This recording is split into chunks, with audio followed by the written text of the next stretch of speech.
Let's get it. Hello, and welcome to the Sports I'm your host, Should Not T, alongside my co-host, Delon Lee. Yes, sir.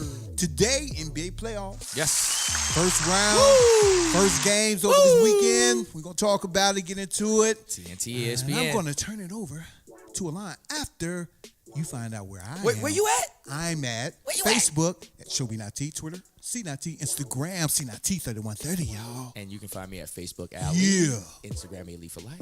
And Twitter, Ali 21 1996. For Saturday's games, we have Nets beating the Sixers in Philly, 111-102. Magic beating the Raptors in Toronto, 104-101. Clippers lose on the road, 121-104 to the Warriors. And the Spurs win on the road in Denver, 101-96. So Saturday was really upset Saturday. Yeah, it was. The lower seeds played really well. Yeah. The first two games, man. That's usually where you're going to see it, though. Those first burst, filling each other out. And especially that first Saturday. Yeah. You know, people are like, yeah, we're the first ones on TV. Let's go get it. I'm going to tell you the one that shocked me the most. Here it comes. The one that shocked me the most. Comes. And honestly, the Magic Raptors shocked me, but the way that Brooklyn took out the Sixers. Yep. I have Brooklyn going 7 in that. I believe I said that, maybe 6. But I said this was going to be a tough series, and what shocked me, and no, it wasn't Ben Simmons not hitting a jumper. No, that's not shocking. Oh my God. What shocked me was shocking. how comfortable Brooklyn's guards were. Yeah. I mean, the whole team. Yeah, but those guards in particular. I know, but the whole team was They just were like, they act whatever. like they were at home. Yeah. And like getting whatever they wanted. That's a problem. They were getting whatever shot they want. And I'm gonna tell you, if you watch the game, isn't that coaching? Yeah, that's what I've been hearing. I've been hearing Philly's coach isn't that good, but that's I mean, coaching, man. Also it's talent. It just looked like the Nets were getting into sets easier, shots were getting in. Philly was like all ISO ball. It was a lot of ISO ball in Philly, no movement. You know, that showed me how far apart as a team that team is. Yeah. Because you're supposed to be amped up to set a tone. That's not a team, dude. That's a bunch of guys put together. Yeah, I didn't see Tobias Harris at all. This is an all-star in the West. Yep. This is not an all-star in the East. Yep. This is an all-star in the West who didn't even get no touches. The adjustment that I see that has to be made, and they talk about Philly lost a little bench with Ilyasova and Bellinelli. Okay, we can debate all that. True. First of all, I've always said you can't win a title with J.J. Redick in your starting lineup, so we can start there. I've always said that. Second, I think J.J. is okay. But what you have to do is, I'm gonna say this before you go ahead to your spiel. Yeah, J.J. Redick. Yeah, if that team was together, on point mentally. And ran an offense. I think he would have been fine. But they don't, and that's the problem. Exactly. It's ISO ball, and when you run ISO ball, you can stick to a guy who's a shooter like that. Yep. That's why I'm saying if they're going to make an adjustment, what they're going to have to do is you can start him just for the namesake, but you're going to have to make Ben the point guard of the second unit. And then put him around a bunch of shooters. Ooh, that's not going to happen. You have to, because that's what they did last year. That's not going to happen. But that's what they did last year. They quietly did that. What they did was they would keep Embiid in there with Jimmy. And quote unquote rest Ben. Yeah, I see what you're saying. And then when they brought in the subs for Embiid and Jimmy, Ben would come in. You spot him up with Tobias, get a bunch of shooters around him, let him be the point guard of the second unit. That's the only way this is going to work. See, that's too much coaching. I agree. Right. I hate to say this. No, I don't, because this just has to be scouting and analysis. Ben cannot be on the court with Embiid. It's because it's clogging up the middle. They can't be on the court down the stretch together. They can't. You can space it out. There's a lot of time in those games. Tell me why. Because Ben has no jumper. Exactly. We talked about this last week, too. It's on Ben. Private time. All of that. It's on Ben. Because he hasn't worked on that jumper and scared to pull it. If he has been working on it, that you claim you believe he's working on it, he probably shoots around in practice here and there. And all off season. But when it comes to the fact that he's afraid to shoot shows me he's not working on it enough. Bro. I agree. I don't even think he realizes he's holding up this team with that. No, he's young. I don't think he knows. And Skip made it a great call. He said when he saw him coming out, And he went to LSU, and they were like, man, and he basically was like, man, do I have to go to LSU? And he kind of like just went through the motions. Skip made a call. He was like, is this really who he is? Nah, man. And he brought it up this morning, and it was like, he was like, when they were talking about he was the #1 pick, he said, I was very concerned because he seemed like he didn't really care. Magic Raptors. Now, really that one right there. That was a good game. Great game. Really good game.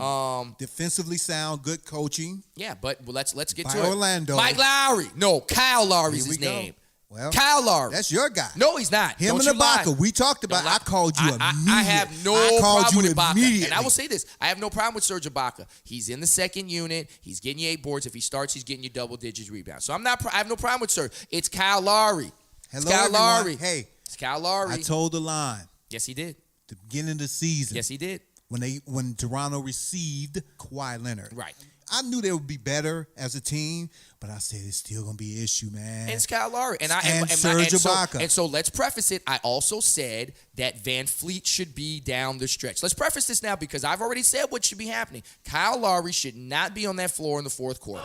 Period. He's making too much money. He's a backup point guard. At best. And not only just that, point guard money. And it's a heart thing. This is a hard thing. You can see Van Sorry, Fleet. Kyle, but I'm just no being disrespect, honest, bro. but this is what we're seeing, and this is multiple years. You're hurting your team. Multiple years.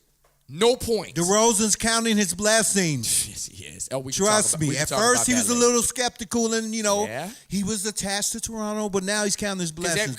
He has a great coach. Toronto played great team Toronto atmosphere. played a good game. Yeah, he did. Look, Kyle Lowry. Well, Siakam, great Kawhi, game. Siakam Mark played. He played okay. But Siakam and Kawhi, they played great. Well, I'm not going to say Mark. I'm going to tell you why I give Marcus all credit. Because he kept old boy at bay. Vucevic. Okay. He kept that dude under control. But he took a late 3 that I was not a fan of. I did not. Well, no. I didn't like that. I'm going to tell you what I didn't like. I didn't like that. I didn't like the fact that they kicked it to him when the dude who was in the middle of the lane, was it Kawhi? Yep. Yeah, shoot the shot. Mr. Aaron Gordon, defensively. That was nice. It was nice. But Kawhi still had 20-something. Yeah, and he had hit the last 2 shots. In key moments. But he had hit the last 2 shots. I understand, Kawhi but has to take that shot. In key moments, Kawhi has to take that shot. That could be a problem going forward. Kawhi has to take that shot. Because Aaron knows how to defend him. Kawhi has to take that shot. Warriors, Clippers, they won pretty handily. I mean, I don't want to say it looked handily, but it was a scrap. It was a scrap. Golden State turned it over at least double-digit times. Well, they flex their muscles, man, to a certain extent. They really don't respect the Clippers like that. No, they don't. And Pat Beverly, Chi-Town boy, he had a you. problem with it. Yes, he got in with Durant. And, yes, you know what I'm saying? Did. He didn't get into it with Durant. Durant got into it with him. No, he got into it. He was whispering. Yeah, he was whispering. Did you see what he was saying, though? Yeah, he got under Durant's skin. He was like, all this, and you're flannel. He's like, come on, man. You 6'11". Right. All this flannel. No, man, it was real. You should be doing that. He was talking to him. And Durant's like, yeah, you're right. He had that look like, yeah, and you know what? know. And shout out to Kevin Durant because he did say, he said, these Chi-Town guys, they're gritty in a whole different way. They don't step away. They do not play that. He said that grind is a whole nother level. And that's, like I said, we may not have the best jumpers, but we're going to play that D. And you made reference to it. DeMar DeRozan is super excited to be out of town because the Spurs beat the Nuggets. And I called this. I have the Spurs winning this series. The Nuggets are not even a 3 seed. They had a great year, but Jokic is not a star yet. He's not a superstar. He's a star. And he had 9 shots that game. 9. You're the biggest mule out there.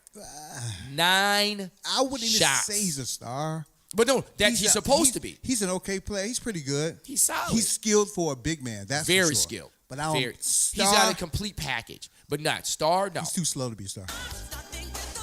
In my opinion. I like him. I'll put it like this. For him to be as slow as he is, he's not as dominant on the block as he should. If he's going to be that slow, he has to be dominant on the block, and he's not. So I agree with you. And like I said, and I think Pop knows it. There are a bunch of great athletes. I think the star on the team is the Murray kid. Yeah, he's the for that team. Are you ready to call him a star? No, for that team, he's a really good shooter. Yeah, but I'm saying for that team, he's their star. But star level, I don't know about they don't have one. Pacers beat the Sixers 84-74. Yeah. That was a low scoring. That was an Eastern Conference game. Yeah, it was. Like I said, I told you, the Pacers are a gritty team, but I just don't see them scoring. I just don't see, and this game shows it to me. 74 points. It just shows it to me. Well, they're going to keep the series close. Yeah. till the end, like you say, unless someone pulls out a miracle. But for the most part, Miles Turner, he's not here. Yeah. He's such a disappointment. They paid him money too. The modern big man, I'm going to tell you, especially as black big men, we got to get big or we need to go home. Portland, great game. Trailblazers, Thunder. Yeah. This is going to be a grind. Whoever comes out of this is going to be tied for the next series. And you brought up something about Russell Westbrook. What was it that you saying about him and Dame? Well, him and Dame were kind of like whispering. Well, no, let me take that back. He was kind of chattering at Dame. Dame's not really one of a talker, and then they kind of did a little special or whatever. I don't know if it was this morning or prior to the game that I saw on NBA TV, just talking to Dame, and it was Dame and McCollum, and they were interviewing him, and they were asking Dame, like, showing some highlights of Russ kind of chirping at him, and Dame was like, I really don't talk. He's always played with a chip on his shoulder. Because he feels like he has to prove Maybe something. he has to and that's the way he plays. Motivate himself that way for some reason that we probably will never know about. Nope. But Maybe when he retires, the guy, 3 consecutive years of triple-double. And that's awesome. But he has that, once again, harness that energy. And he is a great player. And like I said, harness it how? Leadership-wise.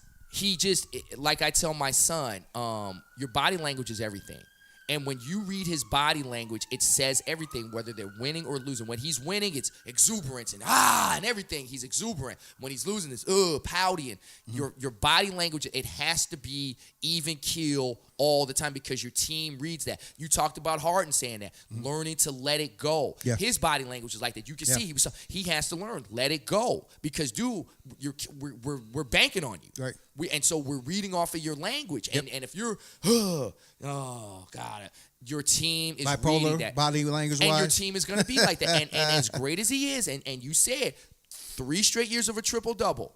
This will be his 3rd year, if it happens, of leaving in the first round as great as he is. I agree. And that, to me, is leadership and emotional stability. Tracy McGrady, one of the greatest, went through the same thing. And his body language was as calm as it could be. So what's the correlation? I think for Tracy, Between those two, yeah. For Tracy, it was more of he didn't have the personnel. When he was in Orlando, Grant Hill got hurt. When he was in Houston, Yao Ming was, to me, overrated. And I think also with Tracy,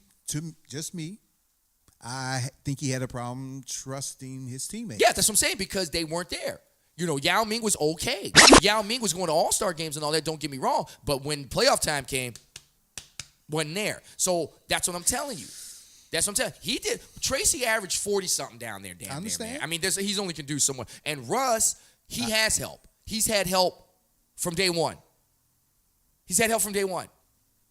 Durant, Harden, Ibaka, Paul George, Steven Adams, whether you want to call him help or not. He's had help, and Cantor. He's had help since day one. Yeah.